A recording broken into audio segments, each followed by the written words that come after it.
Students, हमने previous session के अंदर आपको एंटाइटी कंसेप्ट पढ़ाया। कंसेप्ट क्या काम करता है मैंने आपको बताया कि एक फाइनेंशियल अकाउंटिंग जो है वो 3 बेसिस पर अटकी हुई है, टिकी हुई है। पहला था गोल्डन रूल्स जो हमने कवर किया, दूसरा था कंसेप्ट्स एंड कन्वेंशंस और उसमें से मैंने कंसेप्ट्स आपका पढ़ाना शुरू किया था, और तीसरा था अकाउंटिंग स्टैंडर्ड्स को एएस बोलते हैं। अब दो में ध्यान दो बच्चा लोग, अब पूरी फाइनेंशियल अकाउंटिंग पूरी दुनिया के अंदर जो भी परफॉर्म करता है, यानी अमेरिका वाला हो, इंडिया वाला हो, कोई भी हो, वो अकाउंटिंग जब करेगा तो ये सारी चीजें सिमिलर आपको देखने को मिलेगी, क्योंकि ये यूनिवर्सल कंसेप्ट है। क्या है पूरा ये?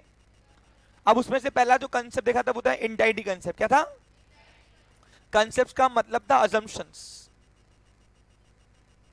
यस, कि एक अकाउंटेंट जब अकाउंटिंग करता है तो उसको अकाउंटिंग करने में जो एरिया में तकलीफ आती है, वहां पे लुका ने कुछ अजम्पशन बनाए कि ये चीजें मान के चलो, और जैसे ही आप अगर ये चीजें मान के चलोगे तो अपने आप तुम्हारी गाड़ी आगे बढ़ने लगेगी। वो सारी चीजें जो मान के चलनी पड़ती है उसको बोला गया है नेसेसरी अजम्पशन यानी कंसेप्ट्स। Clear picture? अब हमने पहला कंसेप्ट देखा वो था इंटाइटी कंसेप्ट। इंटाइटी कंसेप्ट क्या बोलता है मैंने आपको बता दिया कि अकाउंटिंग करते समय एक अकाउंटेंट जब अकाउंटिंग करता है तो अकाउंटिंग करते समय बिजनेस को अलग करो और मालक को अलग करो, और बिजनेस को एक सेपरेट आइडेंटिटी देकर उसको एक अलग दोनों पर्सन को अलग अलग कर दिया, तो इसलिए बिजनेस के अंदर मालक जो लाएगा वो बिजनेस की लायबिलिटी बन जाती है। अभी लायबिलिटी वर्ड क्या है हमें वो पढ़ने के लिए पहले एसेट वर्ड को पढ़ना जरूरी है, हमने कल प्रीवियस सेशन में देखा। इसलिए मालक जब बिजनेस के अंदर कुछ भी लाता है तो बिजनेस की जिम्मेदारी है कि वो उसको वापस करे। पूछो क्यों? क्योंकि अज्यूम्पशन ये कहता है, ये अजम्पशन ये कहता है कि मालक अलग है और दुकान, और इसलिए दुकान के अंदर मालक का जो पैसा है वो मालक का है, दुकान का नहीं। इसलिए दुकान को ये एक अमानत के तौर पे दिया गया है, तो दुकान का काम है कि उसको वापस करे। और जो दुकान मालक का रिटर्न उसका वापस नहीं करता है, मालक उस दुकान को कंटिन्यू नहीं करता है, उसको बंद कर देता है। आप नोटिस करो दुकानें बंद क्यों होती है? हम क्या बोलते हैं यार, चला नहीं, यानी हमें वो रिटर्न्स दे रहा नहीं है, यानी हमारी दुकान रिटर्न दे रहा नहीं है, हम दुकान से एक्सपेक्ट कर रहे हैं। दुकान से एक्सपेक्ट क्यों कर रहे हैं? क्योंकि दुकान एक सेपरेट आइडेंटिटी लेके बैठा हुआ है, इसलिए। समझा आपको क्लियर? और जिसका दुकान मालक को रिटर्न्स देता है तो वो दुकान कंटिन्यू मालक परफॉर्म करता है।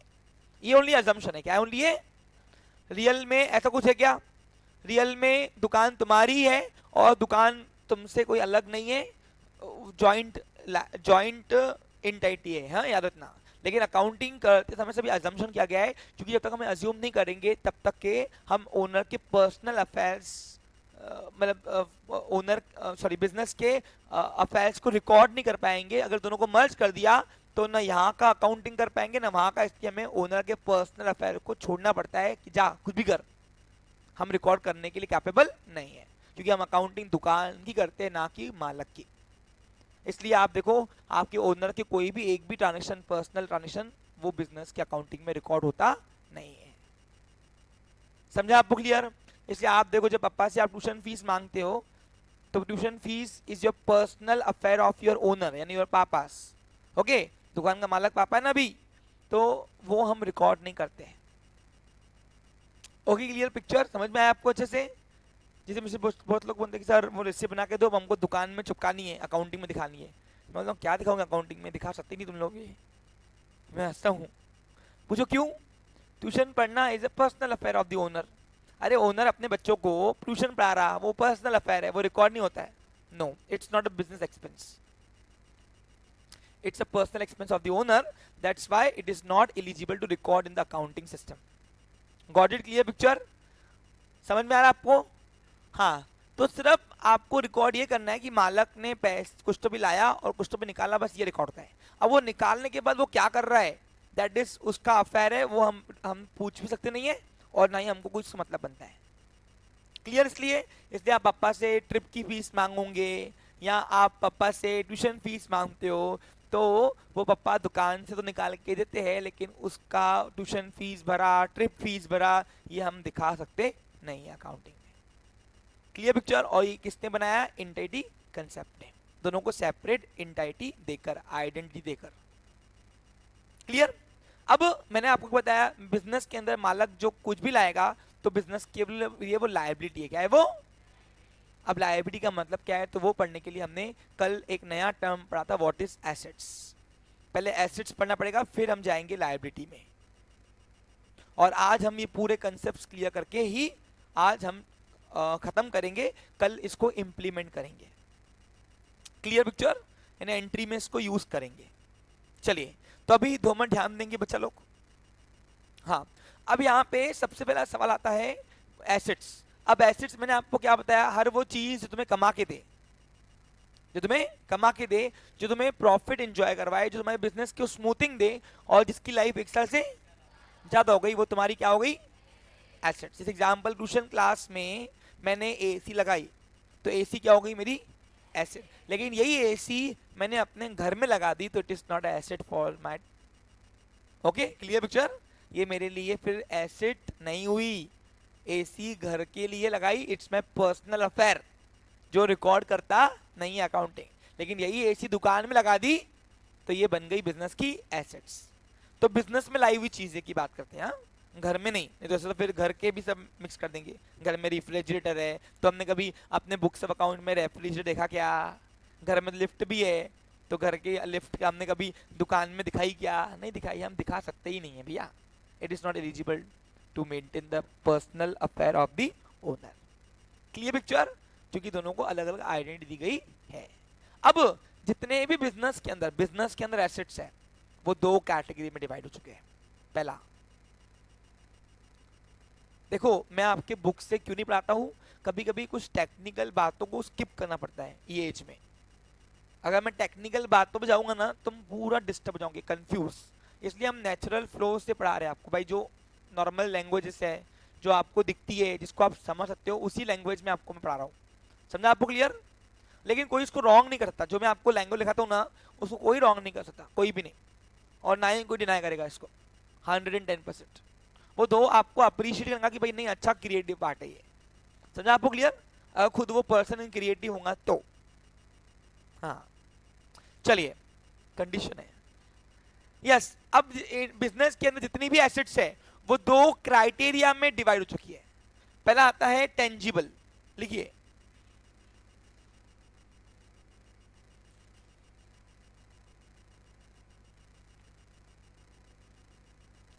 दूसरा आता है इंटेंजिबल। सब लिखाऊंगा, पहले पहले समझ तो लो, है ना? ऑफिशियली सब लिखाऊंगा, टेंशन मत लो। पहला आता है टेंजिबल, दूसरा आता है इंटेंजिबल। अब ये क्या है भाई, तो मैं ध्यान दो, देखो इधर।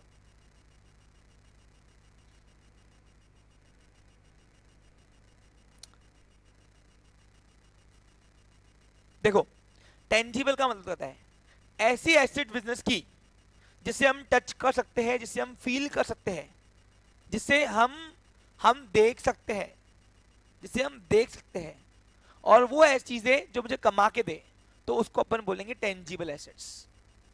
जैसे एग्जांपल, मैं दुकान के अंदर पंखे लगाए, तो क्या आप पंखों को टच कर सकते हो? आप उसको फील कर सकते हो? और पंखे तुम्हें दुकान में कमा के दे रहे? नहीं कमा के दे रहे। देखो, अगर आपने आधा घंटा 15 मिनट भी पंखा बंद कर दिया और कस्टमर आया, तो 5 मिनट में भाग जाएगा, भाऊ बहुत गर्मी हो रही, रहने दो, मैं देखता कुछ। वो बैठेगा भी नहीं, तो टिकेगा नहीं तुम्हारी दुकान पे। यानी इन शॉर्ट, हर वो चीज तुम बिजनेस लगा रहे हो और उसकी लाइफ अगर 1 साल से ऊपर है, तुम्हें डायरेक्टली इंडायरेक्टली कमा के दे रही है, और जिसको तुम देख पा रहे हो, टच कर पा रहे हो, फील कर पाओगे, वो सारी एसेट्स को आप बोलोगे टेंजिबल एसेट्स। समझा आपको? क्लियर? जैसे एग्जांपल, अभी हियर ट्यूशन क्लास की बात करूं, तो बताओ ये राइटिंग पैड क्या है? एसेट है? टेंजिबल है कि इनटेंजिबल है? ओके, और ये? हाँ, और ये कीबोर्ड? ठीक है, समझ गया ना? Projector, board, furniture, desk bench, समझ में आ गया? Very good. चलो, इन शॉर्ट, ये सारी एसेट जो दिख रही होंगी तुमको, जिसको आप फील टच कर सकते हो, वो सबको टेंजिबल एसेट बोलते हैं, जो तुम्हें कमा के दे। लेकिन बिजनेस के अंदर कुछ ऐसी एसेट्स भी है जो तुम्हें कमा के देती है, सरप्लस प्रॉफिट एंजॉय कराती है, लेकिन वो दिखती नहीं है। तुम फील कर सकते हो उसको लेकिन टच नहीं कर सकते हो। उसका प्रेजेंस तुम सरप्लस प्रॉफिट में देख सकते हो लेकिन तुम उसको टच नहीं कर सकते हो। और वो ऐसे एसेट्स को हम बोलते हैं इंटेंजिबल एसेट्स। अब सर ये कौन सी एसेट हुई भला, आज तक तो देखी नहीं जादूगर वाली एसेट्स, है ना। तो पहला जो इंटेंजिबल एसेट्स है वो है गुडविल। कौन सी है बता अमन, क्या होता गुडविल? गुडविल कब से कर रहा है वो, बताओ तो। Why it become asset? एक मिनट, हाँ हाँ हाँ एक मिनट ना, हाँ प्रॉफिट कैसे बढ़ेगा? तो मैं वही बोल रहा हूँ ना, तो why it become a asset for me? It is invisible. देखो बराबर है, सुनो। अब उसको किसने देखो बताया इंटेंजिबल एसेट्स? अरे तो बेटा कहाँ सीखा, मैं तो पहली बार पढ़ा रहा हूँ। हाँ 10th में, टैली में। हाँ तो टैली में अच्छा है, उसके सर ने सिखाया उसको टैली में एटलीस्ट। हाँ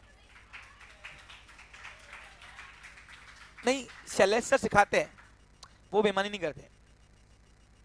हाँ चलो तुम ध्यान दो, एक मिनट प्लीज बी अटेंशन यार।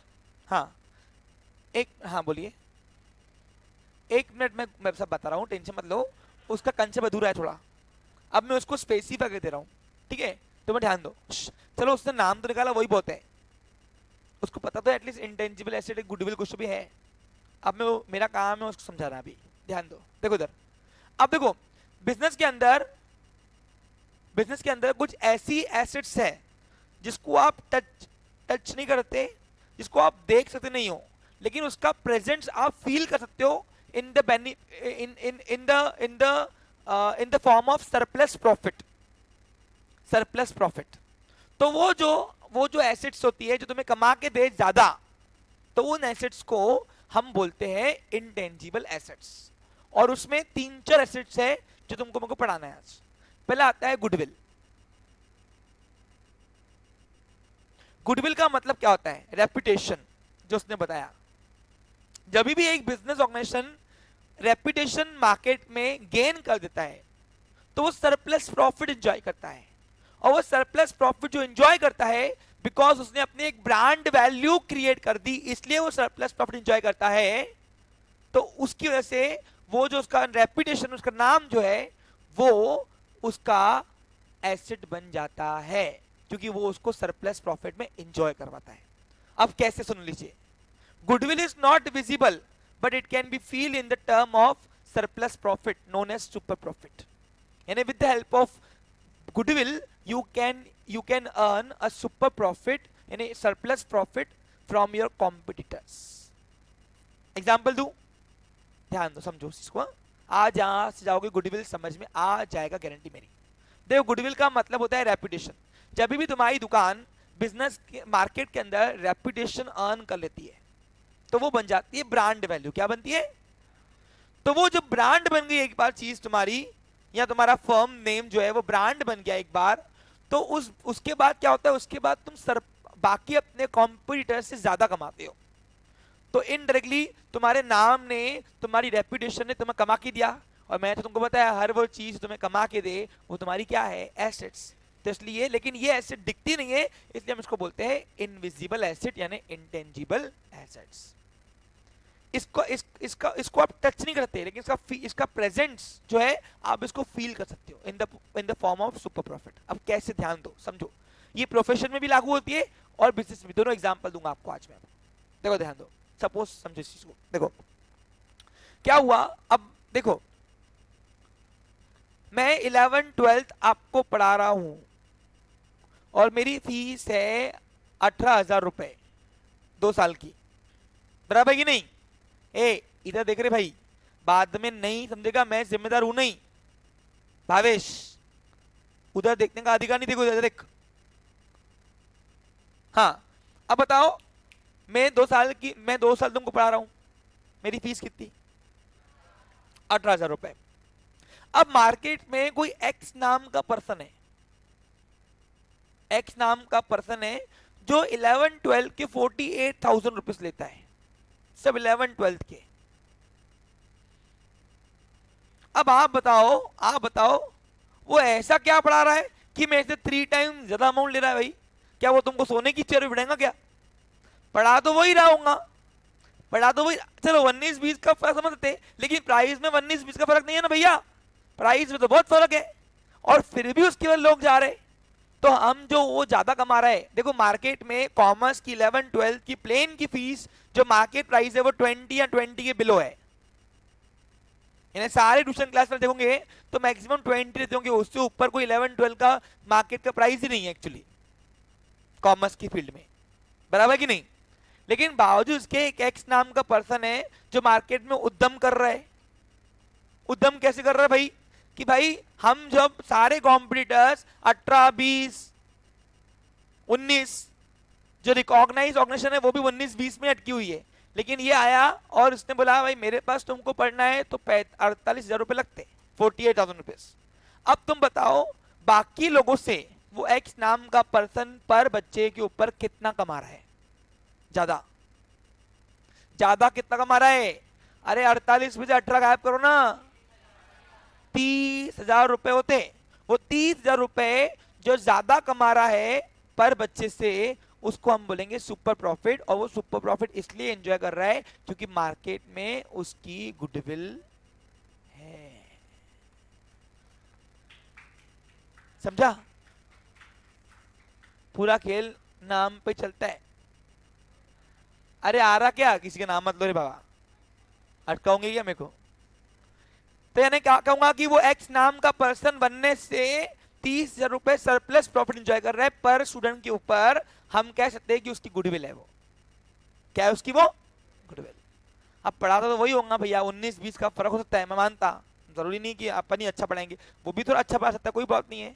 लेकिन प्रॉब्लम इज कि इतना अच्छा नहीं पढ़ेगा कि डबल का पैसा का फर्क लेंगे भैया, सही कि नहीं? अरे बहुत पैसा डिफरेंस हो गया ना,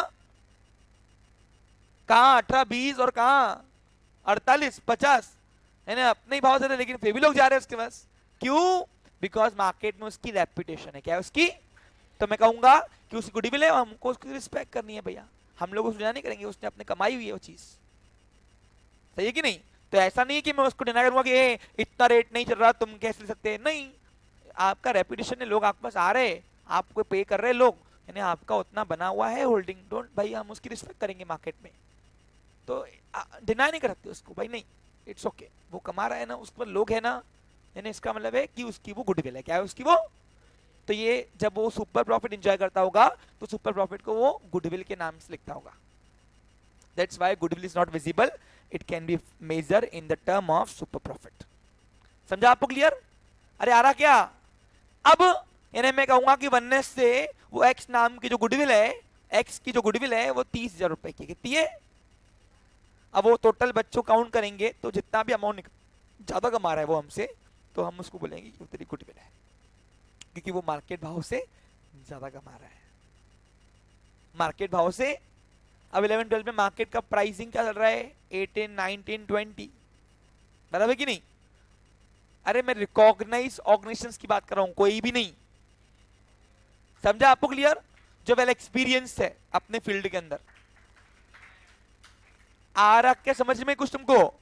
तो हम कहेंगे गुडविल है ये। क्या उसकी है? लेकिन लेकिन लेकिन क्या, एक वाई नाम का व्यक्ति है जो आपको 11,000 में पढ़ा रहा है।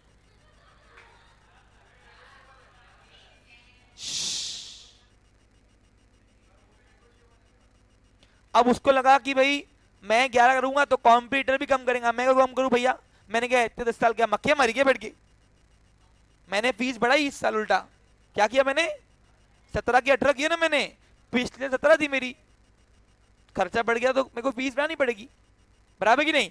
तो मैं कहूंगा कि जो वाई से ओसीसी की गुडविल कितनी है, कितना डिफरेंस है? 7,000 का। तो हम कहेंगे 7,000 रुपए जो मैं ज्यादा ले रहा हूं वो मैं अपनी गुडविल के ले रहा हूं, कि मैं 10 साल 11 साल यहाँ पे मक्खियां नहीं मारी, ये मेरे एक्सपीरियंस का पैसा है जो मैं आपसे ले रहा हूं। समझा आपको? क्लियर? अरे आ रहा क्या समझ में? तो इन शॉर्ट ये जो सुपर प्रॉफिट्स निकलता है वो गुडविल के टर्म में मेजर होता है। That's why goodwill is not visible, it can be measure in the term of money. आप बोलते हो मार्केट में मेरा नाम है, कितना नाम है दिखाओ, इतू सा, इतना इतना, आप दिखा सकते नहीं हो, लेकिन आप प्रॉफिट के टर्म में इसको मेजर कर सकते हो। That's why goodwill is not visible, it can be measure only in the term of money. ये हो गया प्रोफेशन की बात, क्या हो गई ये। अब बिजनेस में आते हैं। अब क्या हुआ, मैं एक एक्स नाम के पर्सन से, लोकल दुकानदार से मैं खरीदता हूं पेंट। हाँ मेरे लिए गुडविल है ये, यानी मैं अपनी बुक में इतना लिखूंगा, क्योंकि मार्केट में बेचारे 11-12 में अटके हुए मेरे कॉम्पिटिटर ये वाले मार्केट में, लेकिन मैं 18 लेता हूँ। 18 लेने के बाद भी मेरे पास क्राउड अच्छा है। क्यों अच्छा है? बिकॉज ऑफ मेरा फेम, मेरा नेम, और इसी को बोलते गुडविल। ओसीसी का गुडविल है ये। क्या है उसका ये, आ रहा क्वेश्चन में। अब वो लोग क्या करते हैं, वो लोग डोमिनेटिंग, देखो क्या होता है, अगर आप किसी को गिराने के पीछे पड़ोगे ना, मेरे को लगता है आप खुद गिरोगे उसके अंदर। इसलिए लेट गो, किसी को देखो ही मत। एक सलाह दे रहा हूं प्रोफेशन में हमेशा, अगर आपको लगता है कि हम किसी को गिराएंगे, देखो मैं चाहता ना तो मैं 10,000 में भी पा सकता था। पूछो क्यों? क्योंकि मेरा वर्किंग एक्सपेंस कम होगा। पूछो क्यों? क्योंकि मेरी फिक्स कॉस्ट जो है वो टोटल कॉस्ट कम करेगी। तुमको मैंने सिखाया हुआ है। अरे ज्यादा संख्या है ना मेरे पास, तो मेरा जो फिक्स कॉस्ट है वो डिवाइड करेंगे नंबर ऑफ स्टूडेंट से, तो मेरी कॉस्ट कम करेगी। तो मैं अगर गिराने पे आया ना, तो मेरे को 1 साल लगता है उसको गिराने में सामने वालों को, लेकिन मेरे को करना ही नहीं है काम। पूछो क्यों? बनने तो मार्केट अच्छा है। अरे सुनो, जितनी दुकानें बढ़ेगी ना, उतना मार्केट बनता है। क्या बनता है? और मार्केट बना तो बाहर का क्राउड यहाँ आएगा ना, हब बनेगा ना पूरा ये। तो अपने कहीं कभी कभी अपने कॉम्पिटिटर्स को पालना जरूरी है। रहने दो, बने रहने दो उनको। लिटरली बोल रहा हूं मैं आपको। नहीं, यही स्ट्रेटजी है भैया, यही स्ट्रेटजी है। नहीं तो गिराने पे आया तो मेरे को 1 साल लगेगा। 1 साल तो मुझे फीस कम करनी पड़ेगी। देखो नहीं आते बच्चे, सब आते, यहाँ जगह नहीं रहेगी मेरे पे उठाने की। क्योंकि जो 10-15 गए होंगे उधर, 11-12 हजार रुपए वाले पढ़ने वाले, तो वो क्यों गए होंगे? Because of issue of money. आप समझे क्या? नहीं तो कोई भी क्या बोलेगा, मैं एक्सपीरियंस के पास पढ़ू ना, मैं नए वाले के पास क्यों पढ़ू? मैं काय को ट्रायल लूं भाई किसी का भी। तो अब एक्सपीरियंस की बात करूं, रिजल्ट्स की बात करूं, तो मेरे पास तो दोनों डेटा है। तो अगर गिराने पे आया तो मेरे को 1 साल लगेगा। सब 1 साल में कोई फीस कम करनी है, मार्केट खत्म पूरा, वन साइड चलूंगा। लेकिन कभी कभी जरूरी होता है मार्केट को पालना। लीडर बनो, लेकिन मार्केट को बनाए रखो, क्योंकि कॉम्पिटिटर्स तुम्हारे मार्केट को बनाते हैं। क्या बनाते हैं? ये रखना हमेशा, कॉम्पिटिटर्स मार्केट को बनाते हैं, लेकिन इवैल्यूएशन सब रखो, रिसर्च सब रखो। आप समझिए कुछ, तुमको डेटा कलेक्शन सब रखो, तुम्हारे कॉम्पिटिटर्स की मूवमेंट क्या है वो सब रखो, उनकी वीकनेस क्या है, उनकी स्ट्रेंथ क्या है, ये सब तुमको मालूम होना चाहिए। उसको बोलते हैं स्वॉट एनालिसिस। क्या बोलते हैं उसको? आप समझिए क्लियर? इसलिए जब मेरे कॉम्पिटिटर्स की बात करते कोई बच्चा, तो मैं उसको इग्नोर नहीं करता हूँ, मैं उसको सुनता हूँ, समझता हूँ कि क्या एक्चुअली मूवमेंट है उनकी। आ रहा है कुछ तुमको? इसको बोलते हैं strength, weakness, opportunities and threats. ये 4 चीजें तुम्हें अपनी भी मालूम होनी चाहिए और तुम्हारे कॉम्पिटिटर की तुम मालूम होनी चाहिए, तब जाके तुम अपने बिजनेस के अंदर लीड करके रहोगे। तो उसको बोलते हैं स्वॉट एनालाइज मैनेजमेंट है ये। क्या ये? हाँ। तो ऐसे बहुत सारी चीजें हैं जो आपको कॉमर्स पढ़ाने को मिलता है, और उसको आप प्रैक्टिकल लाइफ में इंप्लीमेंट भी कर सकते हो अगर आप करने पे आए तो। हमने तो किया भैया, हमने जितना भी एजुकेशन गेन किया हमने यूटिलाइज भी किया हर चीज उसको। इसलिए आप देखो, जब भी आप कोई कॉम्पिटिटर्स की बात करते हो तो मैं उसको रोकता ही नहीं हूँ, मैं सुनता हूँ, बोल तू बेटा मेरे को डेटा कलेक्शन चाहिए वैसे भी। आप समझे क्लियर? और कुछ बच्चों को तो मैं बुला के बताता हूँ, पूछता हूँ कि क्या है बता, तो मेरे को जरा अपडेट। मूवमेंट्स चाहिए ना। अरे उनकी वीकनेस पता चलेगी तो मैं अपनी स्ट्रेंथ बना पाऊंगा ना उसको। और इसमें कोई गलत नहीं है कुछ भी। भैया कॉमर्स पढ़ रहे हो ना, तो कॉमर्स यूटिलाइज भी करना सीखो, सिंपल बात है, उसमें मूवमेंट कुछ गलत नहीं है।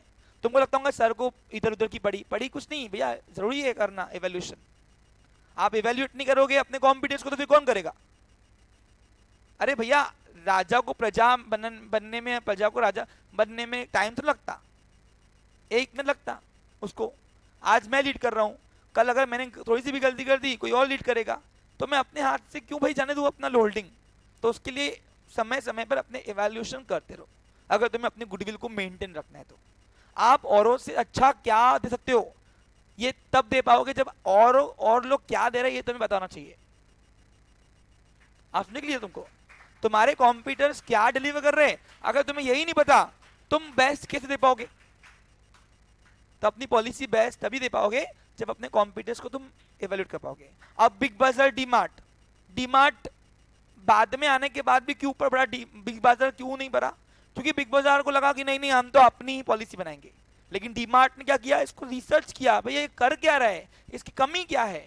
तो उसने कहा अरे ये तो उधारी में माल ले रहा है, उधारी में माल लिया यानी ये तो निगोशिएट नहीं कर पाएगा सप्लायर से, क्योंकि उधारी वाले बात नहीं करते ना। अरे भाई आप उधारी में लेने जाओ सप्लायर से, बोलेगा एक तो उधारी ले रहा ऊपर से भाव भी कर रहा। डीमार्ट ने बोला ये उसकी पकड़ है, यही उसको गिराएगी। डीमार्ट ने उसको इवेल्यूट किया, डायरेक्ट सप्लायर के पास पहुंचा डीमार्ट वाला, बोलता मैं तुमको नकदी में माल लेता, दो मेरे को दो। निगोशिएट भी हुआ, रेट भी कम हुए, और रेट कम हुए तो आज डीमार्ट 1 से चलता है, बिग बाजार का कोई एग्जिस्टेंस नहीं है। ये थे कॉम्पिटिटर्स को इवेल्यूट करके अपनी स्ट्रेंथ माना दूसरे की वीकनेस देखकर।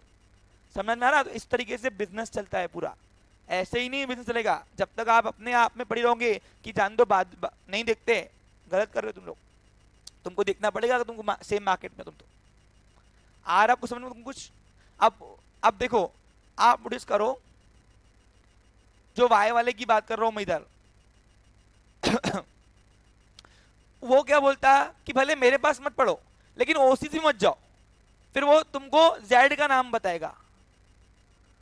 क्यों बताएगा? क्योंकि उसको ये लीड तोड़नी है पहले तो, और लीड तोड़ने के लिए क्या है, रिटेन भी तोड़नी पड़ेगी। अब उसको पता है कि ओसीसी में बच्चा आ गया तो 5 साल टिकता इधर ही जाता नहीं, मैं गारंटीड हूं। आ रहा है समझ में?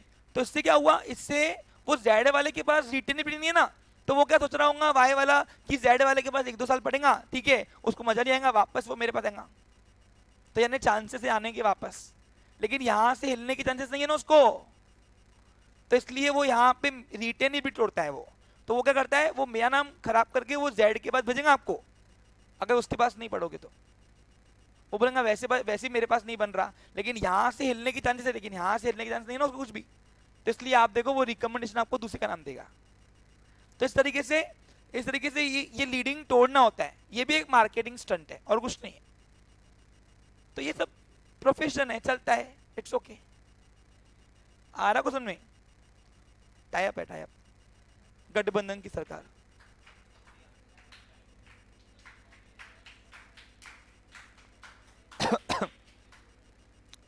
तो गुडविल कैसे कमा के देता है, समझ में आया प्रोफेशन में। अब आते हैं बिजनेस की बात करता हूं, प्लीज। अब बिजनेस की बात करता हूं। क्या हुआ, मैं एक एक्स वाले पर्सन से पैंट लेता हूं, कहता हूं पैंट। अब पैंट जो लेता हूं, सुनो ध्यान दो, समझो इस चीज को, वो मुझे 1000 या 1100 का मिल जाता है normal pant, non branded, regular चलता है 6-7 महीने 8 महीने का जाता है, 1100, माय मिस्टेक, ठीक है। अब एक पैंट का नॉर्मल भाव जो मार्केट रेट है वो 1100, 1000, 1200 ऐसे चलता है, अच्छे में अच्छा, बराबर कि नहीं। एक दिन क्या हुआ, मेरा दोस्त मुझे बोला अरे चलो सर स्पाइकर में जीन्स वो सेल निकली है। मैं चल भाई, वैसे जाता नहीं मैं स्पाइकर में, है ना। अब मैं ठहरा नॉर्मल इंसान, कहा स्पीकर स्पाइकर में जाएंगे अपन, तो नॉन ब्रांडेड में खुश है भैया। तो फिर क्या हुआ, इधर देखो रे भाई, अब बिजनेस की बता रहा हूं गुडविल कैसे कमाता है। अब स्पाइकर के पास गया मैं, और स्पाइकर ने SPY आया था ना, हाँ, स्पाइकर के पास गया और स्पाइकर को बोला जीन्स कितने का है, तो उसमें MRP लिखी हुई थी 7999। लो क्या है ये, बोला नहीं आपके लिए 20% डिस्काउंट, यानी 8000 रुपये समझो इसका प्राइस है, तो 8000 का 20% होता है 10%, 800 और 1600, 8000 में 1600 गए, कितने होते हैं 6000। बस सर आपको 6200 रुपये का आएगा। मैंने दोस्त को बोला इतना महंगा, हट मैं लेता नहीं। 6, अरे यार प्राइसिंग अब तुम करते बैठो, ठीक है। 20% ऑफ करने के बाद वो बोल रहा है, ये TD दिया उसने, क्या दिया मेरे को, हाँ है ना, MRP से, तो उसने 6400 का आपको आएगा। मतलब इतना महंगा, मैं जाता अपने एक्स वाले के पास सीट्स लेके आता, बराबर है, सही कि नहीं। तो बोला अरे सर आप जो लोकल पहनते हो ना और ये में फर्क है, मतलब फर्क हुआ ना, लेकिन रेट में जमीन आसमान का फर्क है ना, बराबर कि नहीं। अब देखो स्पाइकर कंपनी गुडविल की वजह से कितना कमाती है। देखो अब मैं एक एक जीन्स पहनता हूँ नॉर्मल का, तो ये चलता है कम से कम एवरेज 6 महीना पकड़ू, चाहे चलता है लेकिन कम से कम चलो 6 मंथ, 6 मंथ तो एक जीन्स चलता ही है भैया, ये देख रहे थे पर। हाँ ठीक है, तो भैया को बोला भैया ऐसा क्या है तुम्हारे जीन्स में बताओ, तो बोला सर इसका इसका क्वालिटी अच्छा है, ये होगा, मैं सब बातें अच्छी है ना, ठीक है ये 6 महीना तो ये 18 महीना चलेगा, और क्या होगा, सही कि नहीं भैया। भाई अगर ये 6 महीना तो इसकी क्वालिटी अच्छी भी होंगी तो ठीक है 3 पट बहुत हो गया ना। भाई अगर नॉन ब्रांडेड जीन्स पहनोगे और ब्रांडेड में फर्क कितना है, 3 पट बहुत हो गया। तो भैया मैं बोलूंगा ठीक है चलो ये 18 महीने चलेगा, बराबर कि नहीं, लेकिन 18 महीने के हिसाब से भी मेरे को नहीं पुड़ता ना, ये पूछो क्यों। देखो ये 1100 रुपए में खर्चा करता हूं तो 6 महीने चलता है, बराबर कि नहीं। लेकिन ये अगर मैं जीन्स खरीदूंगा स्पाइकर का तो वो कितना चलेगा, मैक्सिमम 18 महीना, उससे ऊपर चलेगा भी नहीं, चलेगा भी तो मैं खुद ही नहीं पहनूंगा, हट, रोज शक्ल वही देखकर, बराबर कि नहीं, अरे बराबर कि नहीं। तो बताओ 3 टाइम हुआ। अब 3 टाइम से अगर कॉस्टिंग में गिनूं तो 1100 इंटू 3,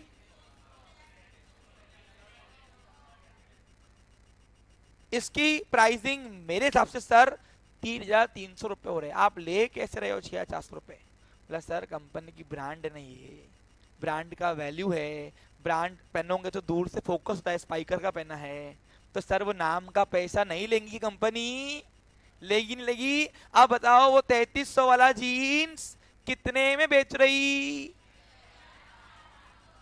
तो बताओ कितना ज्यादा कमा रही, 3,100 रुपए जो ज्यादा कमा रही, इससे वो अपने नाम के ले रही, क्या ले रही, वो एक टैग जो लगा हुआ है स्पाइकर, कभी गलती से नीचे झुके और शर्ट ऊपर हो गई तो बस दिखता है स्पाइकर का जीन्स है और कुछ नहीं है,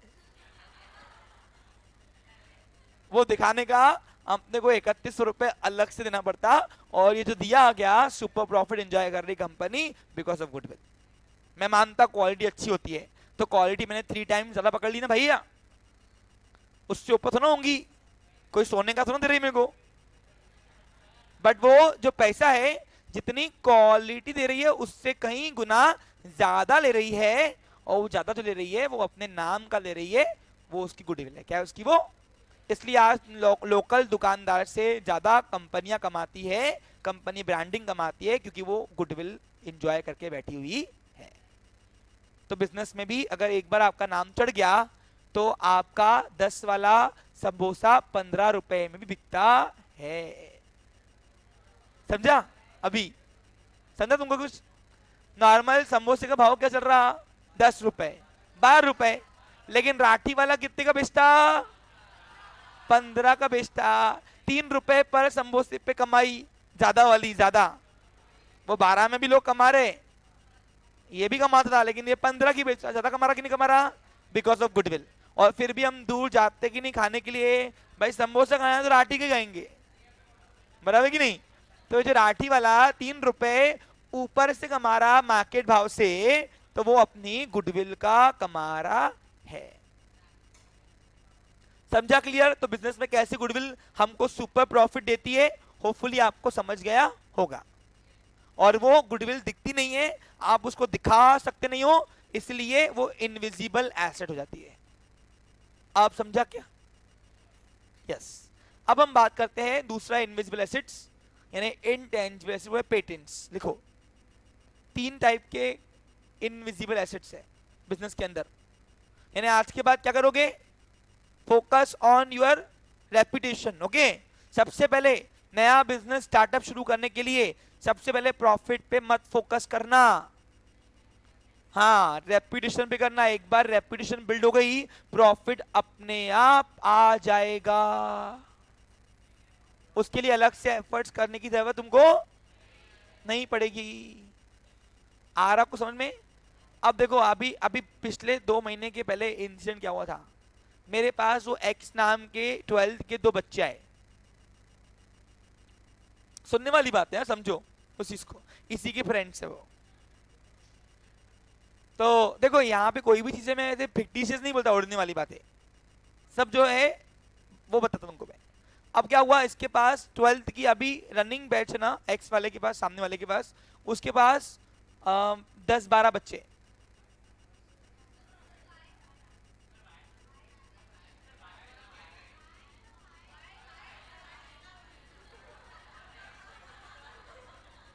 ठीक है, ओके क्लियर। 12th की बात कर रहा हूं मैं, 12th की, 12th की, 11 की नहीं। हाँ 11 का मुझे पता नहीं, अभी तक मैं देखा नहीं फिगर उसको। तो इसके बाद 10-12 बच्चे थे। अब कम से कम ये मिनिमम कॉस्ट है।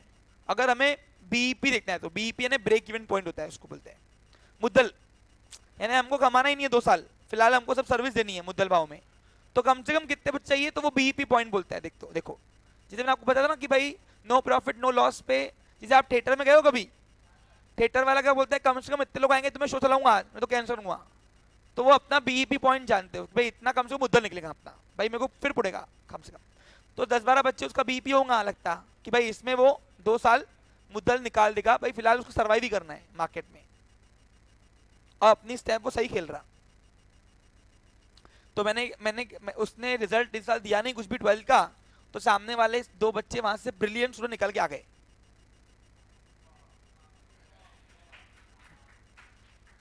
बोलकर मुंह पे कि सर आपका रिजल्ट आया नहीं कुछ भी, आपने ऐसे ही सब पोस्टर में सबके नाम डाल दिए बस।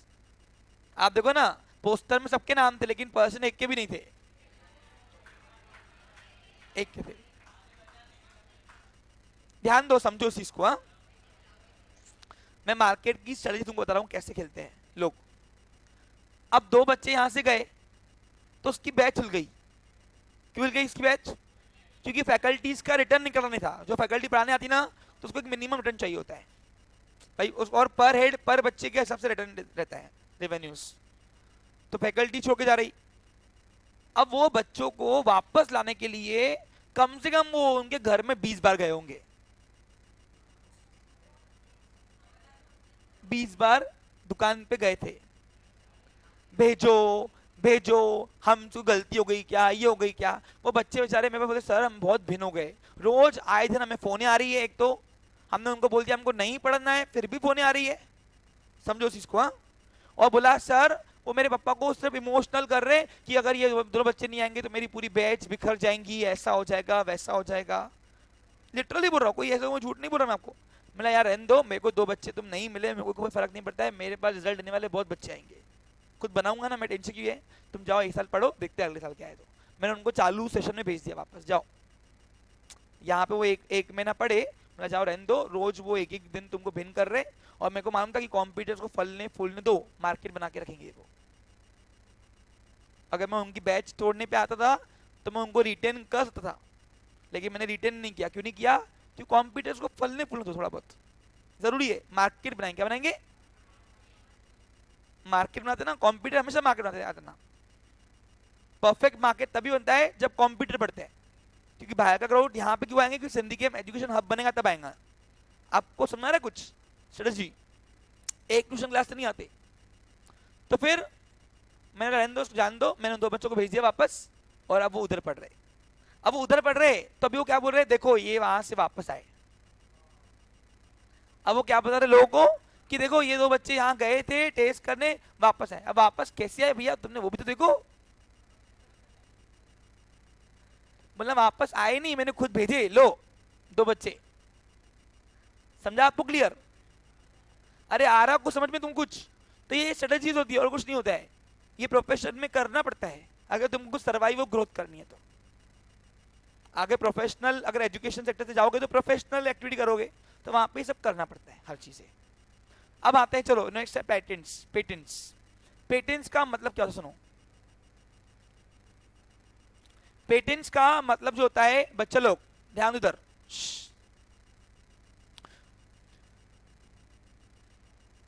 Special rights of your innovation. The rights given by government for your innovation is known as patents. सुनो ध्यान दो, अब पेटेंट्स पढ़ा रहा हूं, इनविजिबल एसेट्स है ये सब। मैं यहां पे फास्ट नहीं खेल रहा हूं, स्लो चलने दो आराम से। मेन मुद्दा खत्म करना नहीं है, मेन मुद्दा है समझना क्या है।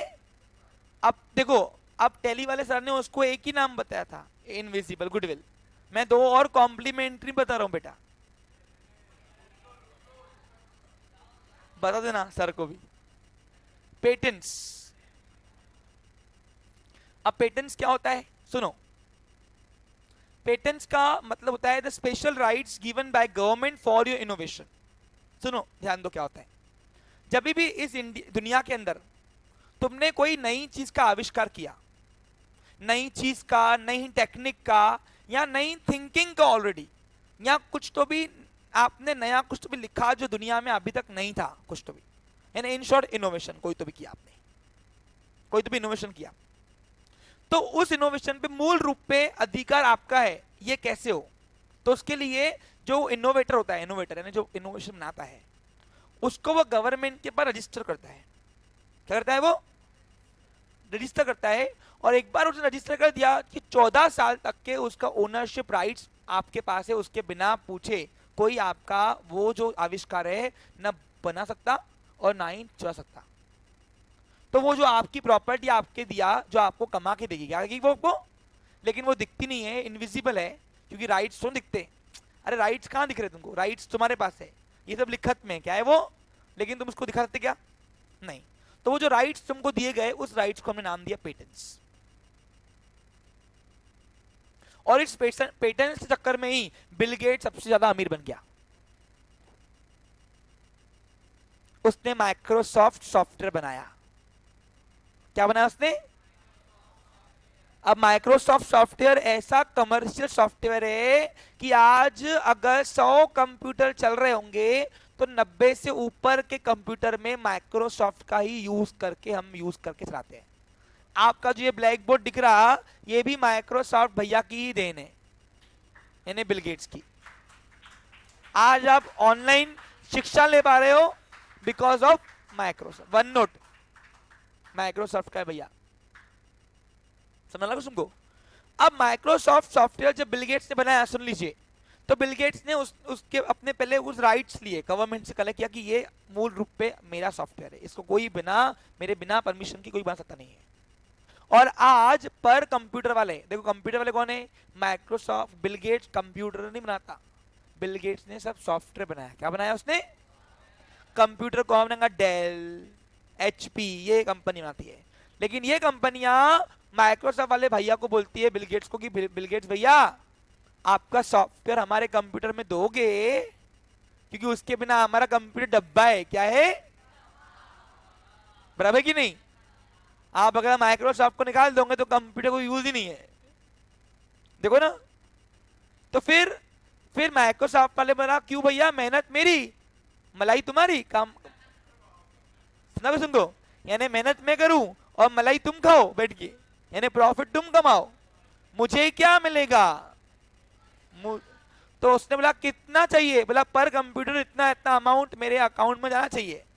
और आज बिना मेहनत किए बिल गेट भाई साहब जो है, पर कंप्यूटर बिकता है मार्केट में, उसका पर कंप्यूटर का कुछ अमाउंट जो है वो बिल गेट्स के बैंक अकाउंट में अपने आप चला जाता है।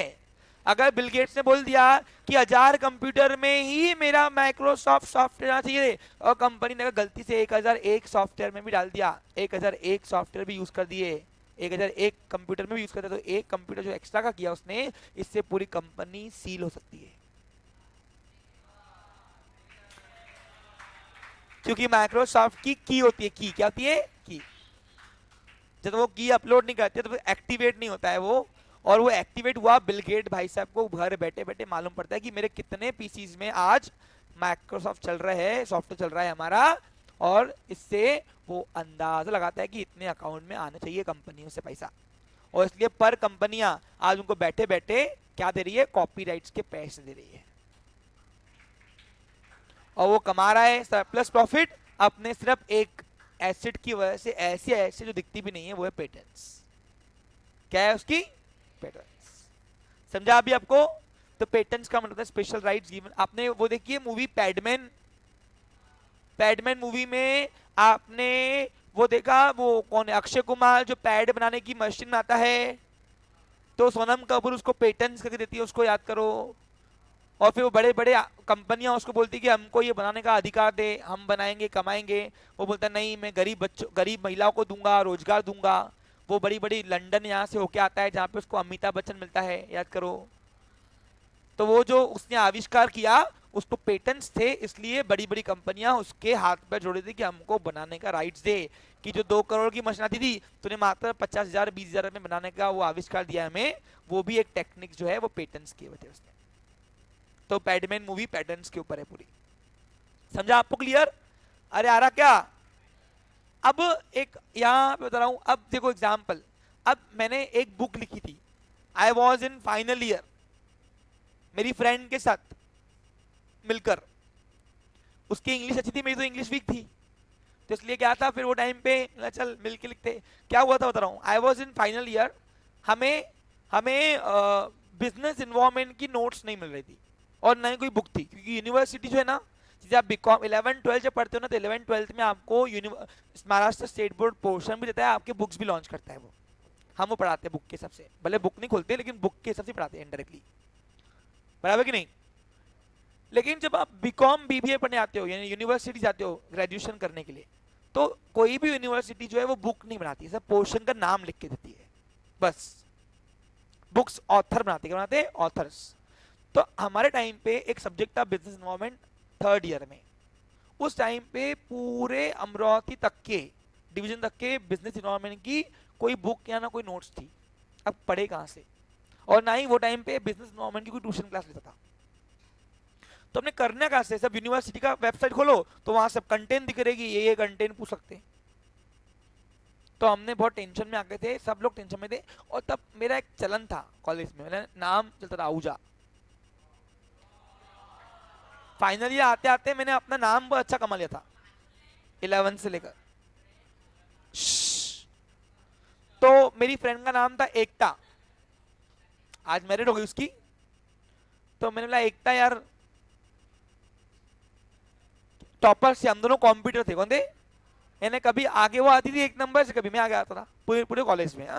तो नाम हमारा चलता था पूरा। कभी अकाउंट में 96 वो लेती थी, कभी 95 में गिरता था, कभी मैं 96 लेता था, वो 94 पे गिरती थी। तो ऐसे 2-3 साल हमारा ऐसे चलता रहा। तो अच्छे फ्रेंड बन गए, क्योंकि कॉम्पिटिटर्स होते हैं फ्रेंड बन जाते हैं आप।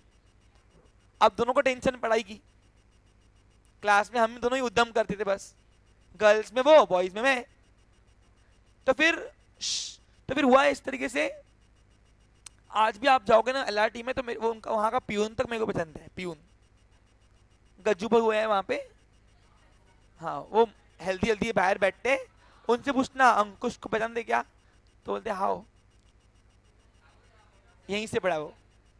तो फिर हाँ, अब ये अलग बात है कि प्रोफेशन में आके मैंने एलआरटी वाला पंगा लिया था उस दिन। वो क्योंकि मैं गुरु नानक जूनियर कॉलेज का वाइस प्रिंसिपल था, तो मेरे को एडमिशन चाहिए थी, तो मैंने एडमिशन वो दे रहे नहीं थे वहाँ से हमारे बच्चों के। तो वहाँ पे मैंने आर्ग्यूमेंट की थी। अलग बात है कि टर्म्स थोड़े बिगड़े वहाँ पे, लेकिन आज भी होल्डिंग है मेरी कॉलेज में, ऐसा नहीं कि नहीं है। देखो मैंने क्या बोला, ये दिखने के दांत होते हैं सब, प्रोफेशनल आपस तुम्हारे साथ लड़ेंगे, लेकिन वही रात को एक ही थाली में खाना भी खाते हैं। अब तुमको लगता क्या बाजू वाला और मैं क्या लड़ते? क्या मैं लड़ते दिखाते तुमको सिर्फ कि हम कॉम्पिटिटर है, लेकिन जब कोई पार्टी होती तो एक ही थाली में खाना खाते हम। आपको समझा कुछ तुमको? तो ये सब चलता है। हाँ, ध्यान दे दो बच्चे लोग, इधर देखो रे। तो अभी हुआ इस तरीके से, ध्यान दो। तो फिर मैंने फाइनल ईयर में, अब मैंने और एकता ने एक नोट्स बनाई। क्या बनाई? नोट्स। अब वो नोट्स पूरे कॉलेज में पता नहीं कैसे फैल गई, क्योंकि कोई ऑप्शन नहीं था लोगों के पास। और कॉलेज छोड़ो, पूरे अमरावती तक फैल गई, और लिखा हुआ था वहां पे मॉड्यूल ऑफ एवी आहूजा। मैं लिखा था उसकी प्रिंटिंग में, उसको मैं नाम करूँ ना अपना। तो अमरावती यूनिवर्सिटी से कॉलेज को फोन आई कि आहूजा कौन है तुम्हारे यहाँ कॉलेज का बच्चा। तो मेरे को अमरावती यूनिवर्सिटी ने बुलाया, बोला कि भाई ये आपने नोट्स लिखी है। मैं हाँ। बोला अच्छा कंटेंट लिखा है आपने, ये आप एक काम करो, उसको पेटेंट करो पहले। क्या करो उसको? हम आपको राइट देते हैं, आपको परमिशन देते हैं, आप उसको पेटेंट करो। तो वो टाइम पे मेरा कोई मूड नहीं था, क्योंकि मैं प्रोफेशन में आ चुका था, I was in 2nd year, OCC शुरू हो चुका था मेरा, यानी मैं टीचिंग लाइन में आ चुका था। तो मैंने यार हाँ ये लाइन में कौन जाता है, ये मेरी एरिया है ही नहीं। तो एकता ने मेरे को फोर्स किया, अरे बोल रहे तो करना चुपचाप से तू। और शायद से वो टाइम पे सबसे बेस्ट डिसीजन थी मेरी वो। मैंने उसको पेटेंट्स करवाया, एक्ट के अंदर रजिस्टर किया लॉ के अंदर, और रजिस्टर करने के बाद उसको यूनिवर्सिटी ने बुक्स अप्रूव कर दिया कि आप आज से नोट्स नहीं, इसको बुक बोलोगे आप, क्योंकि आपने बुक ही लिखी है एक्चुअली, ये नया कंटेंट है पूरा हमारा जो अभी तक नहीं था बच्चों के पास। और वो टाइम से लेकर अभी तक के मार्केट में बिजनेस एनवायरनमेंट की अगर बुक्स की बात करूं तो सब मेरी चलती है। आप फाइनल ईयर में जब आओगे तो आपको सब मार्केट में एक ही बुक मिलेगी। हाँ, आपको समझ में आ रहा क्या? और वो जो बुक थी मैं सब लिखी थी, क्या थी मैंने, कंटेंट मेरा है, पेटेंट्स मेरा है, लेकिन उसको पब्लिश किसी पब्लिशिंग हाउस ने किया हुआ है, और पर बुक के ऊपर मैं उनसे पैसा मांगता हूं। और आज बैठे बैठे जितने बुक्स पब्लिश होते हैं उतने पर बुक के ऊपर मुझे बैठे बैठे मुझे पैसा मिलता है। मैंने आपको कहा था कि मेरे पास सिर्फ ये ऑप्शन नहीं है कमाने का, मेरे पास बहुत सारे ऑप्शन है। एक इनोवेटर कभी भी याद रखना मोहताज नहीं होता है, उसके पास अपॉर्चुनिटीज खुद आती है, याद रखना ये। तुमको लगता है ट्यूशन क्लास बंद होगी तो और कोई ऑप्शन नहीं है, बहुत ऑप्शन है। मैंने अपने रिटायरमेंट तक के प्लानिंग कर दिया है, टेंशन नहीं है मेरे को कुछ। और मैं आपको बता दूं 40 के बाद वैसे भी मैं अपना टीचिंग छोड़ने वाला हूं। बस बहुत हो गया ना। हाँ अभी 27 28 का हूं, टेंशन मत लो, है ना। तो फिर अभी ए प्लीज पे अटेंशन हियर। तो बच्चा लोग इसलिए बोलता हूं ध्यान दो कि मेरे दादू बोलते थे पढ़ा लिखा इंसान कभी भूखा नहीं सोता, वो अपने लाइफ को कुछ ना कुछ ढंग का कर लेता है। और आज मेरे मार्केट में 2 बुक्स लॉन्च है, प्रिंसिपल ऑफ बिजनेस मैनेजमेंट का और दूसरा बिजनेस इन्वायरमेंट का। ये 2 बिजनेस आज मेरे बुक्स मार्केट में चलते हैं। चुच्चू मार्केट में जाओगे तो आपको ये बुक्स मिल जाएंगे वहां पे। अब ध्यान दो, अब मैं आपको पेटेंट के साथ अकाउंटिंग का कुछ रॉयल्टी बता रहा हूं, सुनो क्या होता है। अब मैंने बोला कि मैंने एक बुक लिखी, बुक को मैंने रजिस्टर किया, तो उसको बोलते पेटेंट राइट्स। क्या बोलते उसको? अब बुक लिखने के बाद अब ध्यान दो इधर, तो बुक जो मैंने लिखी ना, वो बुक को जो मैंने रजिस्टर किया, वो रजिस्टर होने के बाद अब सर्विल पब्लिकेशन एक हाउस है। कौन सी है? सर्विल पब्लिकेशन हाउस। कौन इस बार किसको दिया था अपन ने? वो नीचे बुक्स में पब्लिकेशन हाउस लिखा हुआ है, पीबीएम की बुक्स है ना, एक आधा सैंपल पड़ा होगा नीचे। तो एक पब्लिशिंग हाउस है, अभी हर साल चेंज करते हैं, जो मेरे को ज्यादा भाव देगा मैं उसको दूंगा ना भाई, सही कि नहीं? मैं कमाने के लिए बैठा हूं यहाँ पे। तो फिर अब ये साल किसको दिया मेरे को मालूम नहीं है, वो आई एक कॉपी देखेंगे उसको। तो कोई पब्लिशिंग हाउस क्या करता है, वो हमसे राइट्स खरीदता है कि हमको ये बुक बनाने का अधिकार दो, क्योंकि बुक्स तो उसके लिए गुड्स है ना, क्या है उसके लिए, इंडस्ट्री कर रहा ना वो एक्टिविटी। तो पब्लिशिंग हाउस को हम बुक्स बनाने का राइट्स देते हैं। राइट्स क्या देते हैं उसको? वो राइट्स जो मैंने दिया उसको बोलते हैं कॉपी राइट्स। क्या बोलते हैं उसको हम? यानी पेटेंट्स देने, पेटेंट जिसके बाद होते हैं वो कॉपीराइट दे सकता है उसको। और एक बार जितने बुक मैंने कॉपीराइट बोले, उससे अगर एक बुक भी ऊपर छपी तो उसकी पब्लिशिंग हाउस सील हो जाएगा। क्या हो जाएगा? सील। जैसे एग्जाम्पल अभी मैंने बोला कि 1000 बुक्स आपको मैं ऑर्डर देता हूं, आपको 1000 बुक के राइट्स दूंगा, 1000 बुक्स आप मेरे छाप सकते। अगर 1001 भी हुआ, 1001 भी हुआ तो उसका सीरियल नंबर रहता है एक बुक का, हर एक बुक का वो सीरियल नंबर से बुक्स छपते हैं। अगर मार्केट ने वो सीरियल नंबर के ऊपर का बुक दिखा एक भी तो उसकी मैं चालू दुकान बंद भी कर सकता हूं। पूछो क्यों? क्योंकि अग्रीमेंट किसका बना हुआ है? 1000 बुक का। और पर बुक के अगर वो मार्केट में 80 रुपए का बिकता है, कितने का बिकता है? 80 रुपए का बिकता है, शायद से अभी 85 किया होगा शायद से उसने अभी। तो ये 80 रुपए में से पर बुक के ऊपर 15 रुपए मेरे पास रॉयल्टी मिलती है मुझे। क्या मिलती है मुझे? यानी पर बुक के ऊपर 15 रुपए मेरे को बैठे बैठे मिलते हैं, सब एक फोन पे। अब बताओ, मैंने आविष्कार तो एक ही बार किया ना, लेकिन जिंदगी भर इसका बेनिफिट मिलेगा मुझे। तो वैसे ही आप कोई नई चीज बनाते हो दुनिया के अंदर, उस मूल रूप पे उसका अधिकार आपके ऊपर आपके पास होता है, और वो जो मूल रूप से अधिकार है उसको बोलते हैं पेटेंट राइट्स। क्या बोलते हैं उसको आप? और वो भी तुम्हें कमा के देती है। उस पेटेंट के चक्कर में बिल गेट्स सबसे अमीर बन गया। क्या बन गया? अमीर। क्योंकि आज आज आज ऐसा कोई कंप्यूटर नहीं जिसमें माइक्रोसॉफ्ट सॉफ्टवेयर नहीं है, और पर कंप्यूटर का माइक्रोसॉफ्ट का जो पैसा है वो उसके अकाउंट में जाता है। यानी आज अगर आप 20,000 रुपए का लैपटॉप खरीद रहे हो तो 20,000 में से 2-3 हजार रुपए बिल गेट के पास बैठे बैठ जाते हैं। अरे आ रहा कुछ समझ में तुमको कुछ? तो ऐसे दुनिया में करोड़ों कंप्यूटर्स है, कितने हैं? बराबर कि नहीं? अपने इंडिया में करोड़ हो गए ना, क्योंकि 130 करोड़ की आबादी तो अपनी है। अब 130 करोड़ में से अगर मैं बात करूं तो 40 करोड़ तो होंगे बीसी, नहीं होंगे? सोचो कितना कमाता होगा वो, सोचो तुम्हारे आंकड़े भी नहीं बैठेंगे जितना वो कमा रहा होगा। इसलिए आज विश्व में सबसे टॉप 10 मिलियनर्स में बिल गेट्स का नाम आता है, बिकॉज ऑफ ओनली पेटेंट्स। समझा? क्लियर? इसलिए बोलता हूं focus on your innovation part. कितना रट्टा मारोगे? क्रिएटिव करो, कुछ क्रिएटिव लोगों की कमी है यहाँ पे इंडिया के अंदर। हाँ, समझा? क्लियर?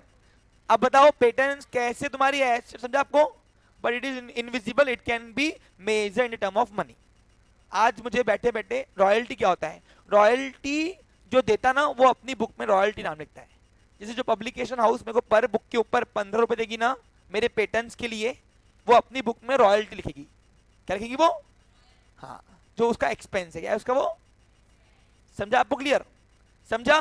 पेटेंट्स और रॉयल्टी कुछ नहीं है, जिसको मिल रहा है वो पेटेंट्स लिखता है, और जिसको जो दे रहा है वो अपनी बुक में रॉयल्टी लिखेगा। जैसे एग्जांपल अभी बिल गेट्स को पर कंप्यूटर पे जो मिल रहा है पैसा वो पेटेंट्स लिखेगा। पेटेंट्स क्या मिल रहा है उसको मेरे को?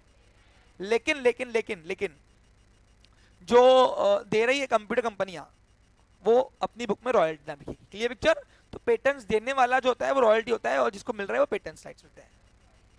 नहीं, मैं पेटेंट्स लूंगा अपनी बुक में, मेरे को पेटेंट्स आ रहा है, और जो पब्लिशिंग हाउस कंपनी जो है वो दे रही है मुझे पर बुक के ऊपर 15 रुपए, वो हो गई उसकी रॉयल्टी। हाँ बोलिए।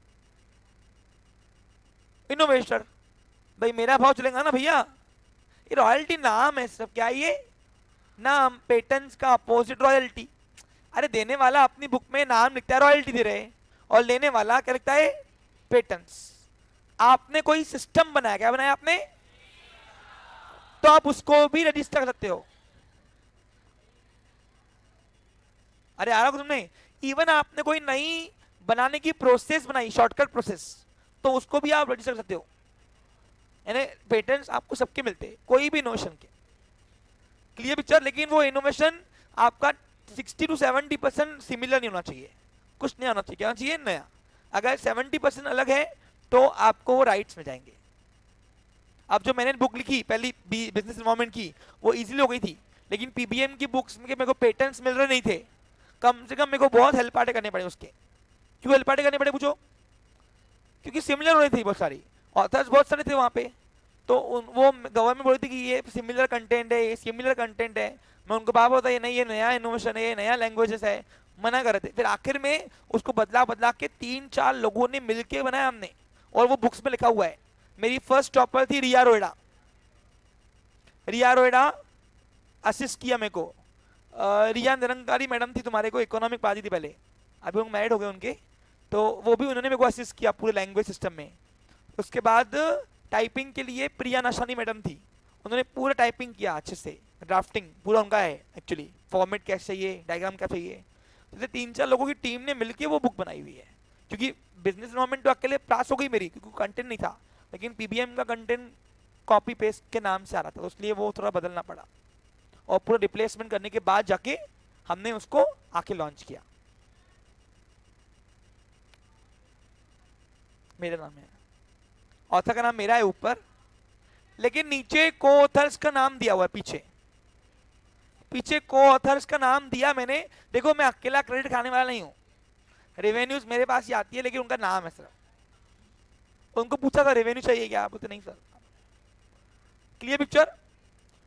अरे आ रहा समझ में? अब रोएडा फैमिली से कोई होंगी यहाँ पे तो उसको पता होगा, ड्राफ्टिंग करते हो उसकी। कौन है?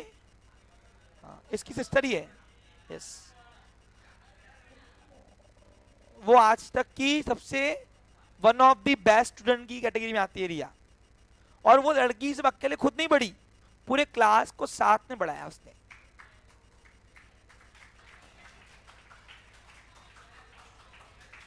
चलिए, और हमको ऐसे प्राउड होता है कि इनिशियल स्टेज मेरा सक्सेस होने का जो रीजन है ना, वो है कुछ ना कुछ रीजन ये है कि इनिशियल स्टेज में हमको बच्चे बहुत अच्छे मिले। यानी कभी कभी क्या होता है, किस्मत भी कभी कभी साथ देती है हमें, बोलते ना। तो मेरा जो सक्सेस होने का स्टेज था ना, वो रीजन इसलिए ग्रैब जल्दी हुआ मैं, क्योंकि इनिशियल स्टेज से बच्चे बहुत अच्छे मिले मेरे को। अब रोयडा फैमिली के जितने बच्चे आज तक के जितने भी, वो सब मेरे पास ही पड़े हुए सब, और वो हिलेंगे भी नहीं। और उनको क्या बोलेंगे ना, फ्री में आके पढ़ा था मैं, तो भी नहीं हिलेंगे वो। आपको समझा के क्लियर? चलिए, okay. Third one is intangible acid, last है trademark.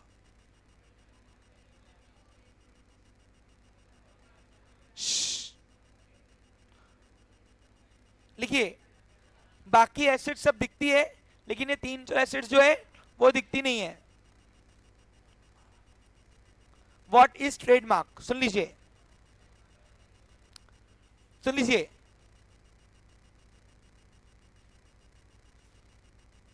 Any kind of name, any kind of logo, any kind of slogan, or any kind of sign registered under the Trademark Act and give special rights by the government to your business organization, that special right is known as trademark. नहीं समझा? अच्छा, नहीं समझा? पक्का? अच्छा, एक minute अभी समझ आएगा। ये क्या है? मैं उस दिन मुंबई गया था घूमने, वहां पे सिर्फ एक मतलब मॉल में एक स्टोर था, उसमें सिर्फ ये छपा हुआ था बस। इसको देख के किसकी याद आती है तुमको? नाइकी की याद आती है। क्यों याद आती है नाइकी की बेटा? क्योंकि ये नाइकी का लोगो है। याद है कि नहीं तुमको? एक मिनट रुको बच्चे लोग। ए,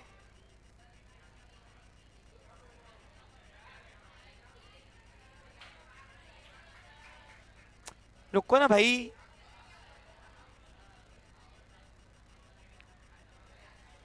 ए, अगर ऐसा खेलोगे तो मैं नहीं खेलूंगा, बता रहा मैं। इसको देख के क्या आ जाता है? It is our trademark. Okay, clear? अब ये दूर से ही फोकस करता है कि आप कौन हो बच्चे लोग, ओसीसी के।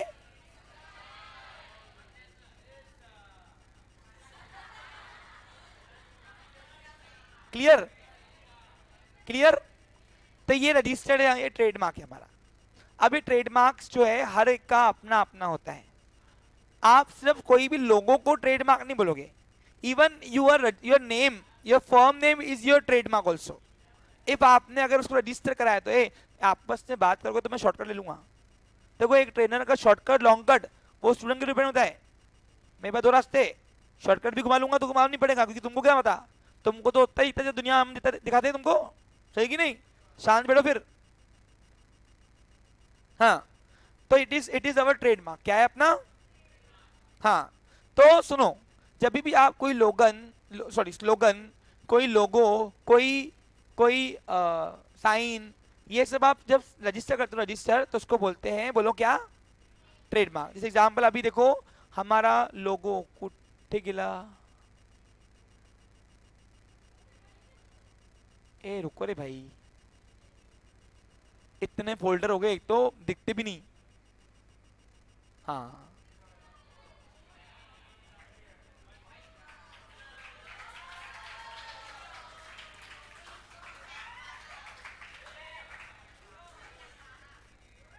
the mission of unity and equality in education,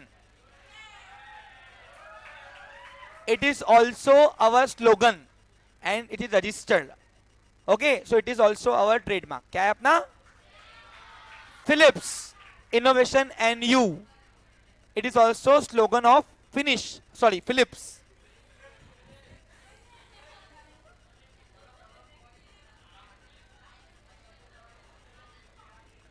आज तुम ज्यादा ही मूड में दिख रहे तुमको। हाँ, चलो ध्यान इधर। तो ये जो जो भी आपका नाम है, लोगो है या स्लोगन है, स्लोगन आप देखो हर एक ट्यूशन क्लास वाले का, हर एक कंपनी का अपना अपना एक स्लोगन है। क्या है अपना एक स्लोगन? तो ये स्लोगन जो है ये भी रजिस्टर होता है और ये हमारा ट्रेडमार्क है। क्या है हमारा? समझा आपको? क्लियर बच्चे लोग? हाँ, आप 2 मिनट हमें ध्यान दो, प्लीज पे अटेंशन हियर अभी। तो ये रजिस्टर करना पड़ता है ताकि और कोई कॉपी नहीं कर पाए। यानी आज अगर हमारे अनऑफिशियल कोई भी ऑफिशियल डॉक्यूमेंट आएगी तो आपको एटलीस्ट नाम या हमारा लोगो हो या हमारा स्लोगन या आपको दिखेगा उसके अंदर, बराबर कि नहीं? तो इसलिए ये हमारा रजिस्टर्ड है, यानी इसको कोई और चुरा सकता नहीं, यानी वननेस के नाम से और कोई अभी ट्यूशन क्लास यहाँ पे नहीं खोल सकता है क्योंकि हमारा रजिस्टर्ड है। समझा आपको? क्लियर? तो इसीलिए वो हमारा ट्रेडमार्क है, वो हमारी प्रॉपर्टी है जो हमें कमा के दे रही है, तो इसलिए वो भी मेरी बन जाती है इंटेंजिबल एसेट्स। हाँ बोलिए। पेटेंट एक्सपायर नहीं होता, रिन्यूअल होता है। ये मेरी पीबीएम की बुक है।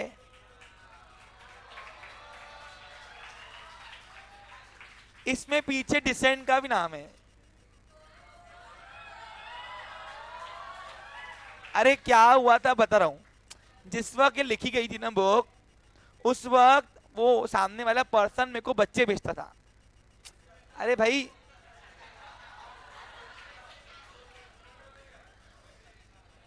बच्चे भेजता था, यानी तब वो हमारा कॉम्पिटिशन था, वो कंप्यूटर लाइन में था। क्या? तो कंप्यूटर लाइन में होने की वजह से क्या था भाई, 11th 10th में उसके पास मॉब पूरा आता था। छुट्टियों में तुम सब लगाते ना कंप्यूटर, तो 10th में एक बाउंडिंग हो जाती है, एक वो हो जाती है ना बॉन्डिंग। तो बॉन्डिंग, ए भाई इधर देख,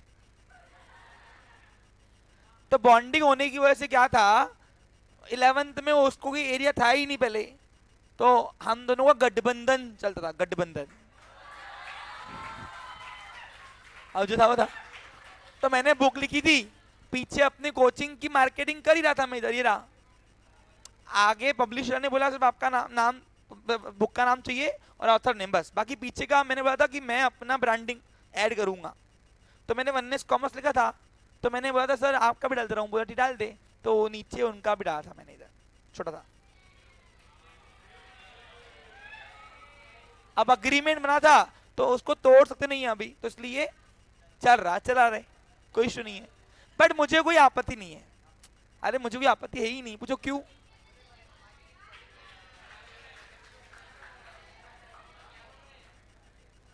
मेरे एक भी बच्चे को, आप में से एक भी बच्चे को जब तक आप विजिट नहीं करते हो तब तक हम आपको कॉल नहीं करते हैं। आप देखो ट्यूशन क्लास में जब तक आपकी इंक्वायरी नहीं आई, वननेस से आपको एक भी कॉल नहीं आई होंगी। हम लोग नहीं करते कॉल्स। हाँ, एक बार इंक्वायरी आने के बाद कॉल करने पड़ते हैं। रीजन है उसका कि भाई और लोगों को हम दे कि नहीं दे, एटलीस्ट आप बता दो। अरे आ रहा क्या समझ में?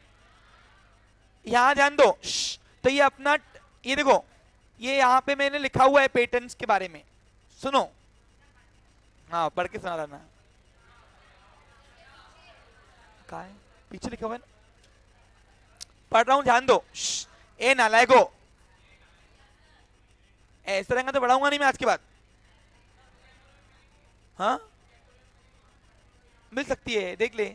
वो पब्लिशर क्या हाथ में होता है, मार्केटिंग मैं क्यों करूं, वो तो पब्लिश करना ना, उसको कहा माल देना है, वो उसका, मेरे को मिल गया पर बुक पैसा। इधर देखो लिखा हुआ है, all rights reserve, no part of this publication may be reproduced, stored in a retrieval system or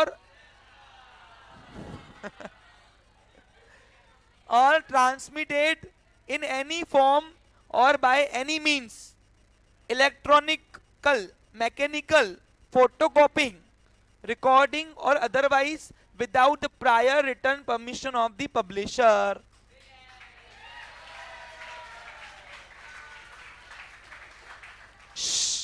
यहां लिखा हुआ है, ऑथर है professor Ankush V Ahuja, co-author professor Kanchan Manwani ma'am and Riya Roeda, और design by Rahil Khan and typing by miss Priya नाशानी।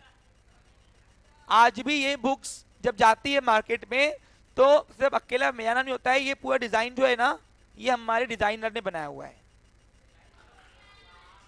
और ये design बनता है कोरल ड्रॉ में। कहाँ बनता है? कंप्यूटर का एक कोर्स होता है कोरल ड्रॉ, सिर्फ लोकल वाले के पास मत सीखना, अच्छे लोगों से सीखना, क्योंकि कोरल ड्रॉ में 90 to 100% समझो आज जितना भी मार्केटिंग काम होता है ना 100 में से 90% कोरल ड्रॉ से होता है। तो कोरल ड्रॉ सॉफ्टवेयर बहुत अच्छा है, सीखना अच्छा है, तुम अपने बिजनेस को बहुत इंक्रीमेंट करोगे। और जो मेरे भी लोगो बनते हैं, आप देखो एडमिशन ओपन के बैनर बनते ना, वो सब कोरल में बनते हैं। किसमें बनते हैं? आपको समझा क्लियर? तो बच्चों अगर टाइमिंग मिले तो कोरल ड्रॉ सीख लेना कभी। हाँ, और सीखना ना किसको, तो लिटरली बोल रहा हूँ इससे सीखना। ये मेरा ट्यूशन क्लास नहीं है उसका, लेकिन अगर वो क्लास लेता होगा तो बहुत अच्छा। ये राहिल खान मतलब लड़का है, डिजाइनर है, उसके हाथ में जादू है, वो जो बनाता है ना।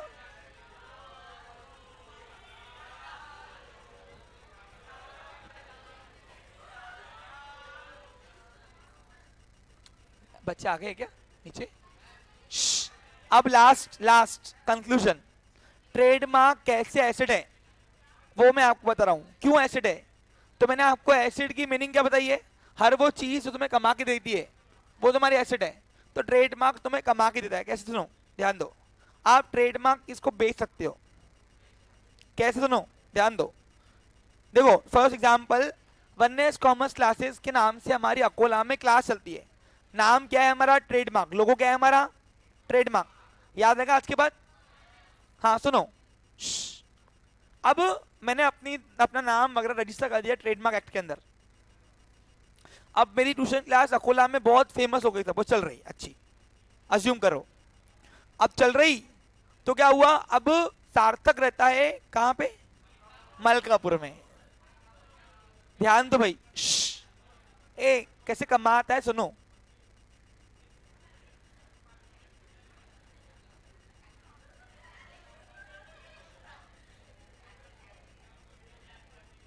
हाँ बेटा नीचे बैच खड़ी है, समझा करो यार। ए प्लीज पे अटेंशन। तो अब क्या हुआ, 5 साल सार्थक मेरे पास पढ़ा, और ग्रेजुएशन होने के बाद सार्थक एक दिन घर पे गया और उसको फील हुआ यार हमारे यहाँ पे तो कोई अच्छी ट्यूशन क्लास है ही नहीं, लोग बेचारे इधर उधर जाते हैं पढ़ने के लिए, तो क्यों ना मैं एक ट्यूशन क्लास खोल दूं।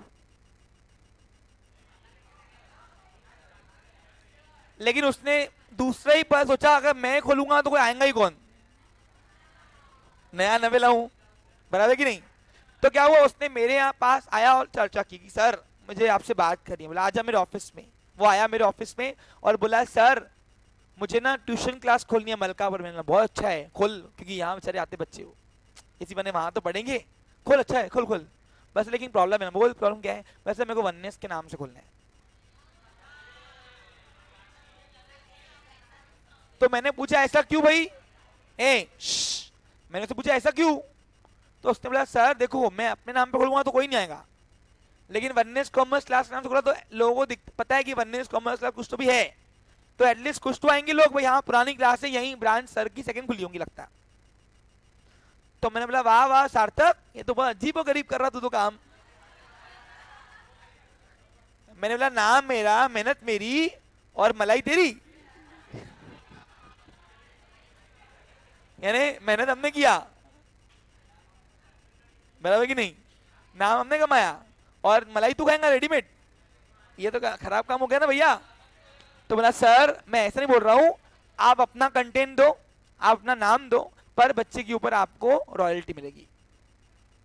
सिर्फ नाम आपकी चलेगी, नाम आपके नाम चलेगा, वननेस कॉमर्स क्लास, नोट्स भी आपका रहेंगे, और पर बच्चे के ऊपर आपके नाम का और आपके नोट्स का मैं आपको पर बच्चे के ऊपर कुछ अमाउंट दूंगा। परसेंट पे करते 70-30, ना, ठीक है 70-30, 70 तू ले 30 मेरे को देना, बस मेरे नाम का पढ़ाएगा तू, पूरी हेल्प पार्टी तू करेगा, मैं नहीं आऊंगा कभी पढ़ाने, कभी दिखूंगा भी तुम्हें उधर, लेकिन नाम जब तू मेरा यूज कर रहा है उसका 30% पर स्टूडेंट का रेवेन्यू मेरे को चाहिए। तो जो मैंने वो कमाया अपना सब नाम का, मैं उसको अपना लोगो अलाउड कर रहा हूँ देने के लिए, अपना नाम अलाउड कर रहा हूँ देने के लिए, वो उसको बोलते ट्रेडमार्क। क्या बोलते इसको हम? यानी मैं बोल सकता हूँ कि मैंने सार्थक को ट्रेडमार्क बेचा। क्या बेचा मैंने? तो ऐसे जो बड़ी बड़ी कंपनी जो डोमिनोज वगैरह चलती है ना, ये अपना ट्रेडमार्क का पैसा लेती है। जैसे एग्जांपल अभी डोमिनोज वाला इधर आया है अकोला में, तो ये डोमिनोज का थोड़ा है, ये फ्रेंचाइजी है। क्या ये किसी शर्मा ने यहाँ ली हुई है, ओनर ने, ये दुकान शर्मा की है, लागत शर्मा की है कोई तो भी, लेकिन जो नाम है, नाम ट्रेडमार्क वो डोमिनोज का है, और उसका पर पिज्जा का जो रेट है या जो प्राइसिंग है जो भी है वो डोमिनोज तय करता है अपने कंडीशन पे। समझा बच्चा लोग? तो ऐसे बड़ी बड़ी कंपनियां ट्रेडमार्क बेचकर कमाती है। तो ये एसेट है, क्या है उसकी? वो भी ये तीनों एसेट कौन सी थी? इंटेंजिबल। इसके अलावा सारी एसेट दिखती है वो टेंजिबल है। Have a nice day, take care.